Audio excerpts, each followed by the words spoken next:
Sugal ba ang trading? Ang forex trading ka-trade ay hindi ito investment. Ito ay trading na may kahalong sugal.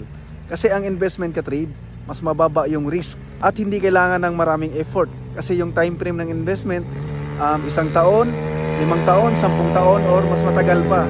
Kaya hindi mo kailangan ng maraming effort at mas mababa yung risk kasi hindi ka gumagamit ng leverage. Kung bumagsak mo yung market at mag-negative yung investment mo, mahaba pa yung panahon na tumaas yung market at mag-profit yung investment mo. Hindi katulad sa trading na nakafocus tayo sa short term.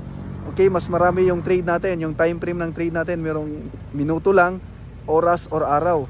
So mas maraming trade, mas maraming effort na kailangan at gumagamit tayo ng leverage, mataas na leverage para mapaglaruan natin ang maliit na galaw ng market, mag-buy and sell, mag-profit. So gumagamit tayo ng leverage kaya napakataas ng risk ng trading. Okay?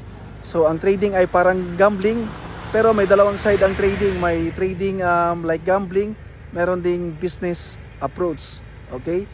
Maraming trader na kumikita na ginagawang business or ginagawang trabaho ang trading. Okay? So meron silang tamang strategy, tamang analysis. Okay, nakapokus sila sa trading plan nila. Minamanage sila ng maayos yung risk nila para ma-preserve ang capital at maging successful at maging consistent, profitable in long term. Hindi katulad sa ginagawang gambling ang trading na nakapokus lang sa short term return, short term profit na kumita ng mabilis. Okay, kumita ng malaki. Okay, so mataas na nga yung risk ng trading dahil mataas yung leverage. Tapos igagambling mo pa. Walang tamang strategy or pabago-bagong strategy, walang tamang trading plan at walang risk management. Nagtitrade ng malaking lot size para mag-profit ng malaki.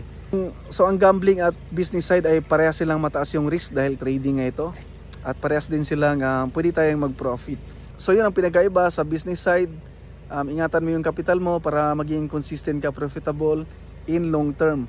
So yung mga nagagambling naman, kung makita sila ng malaki in short term, pero madalas din na nasusunog or natatalo yung account nila, kagaya ng Vulcan Mayon, ayan, nagiging abo yung capital. So yun lang ka-trade.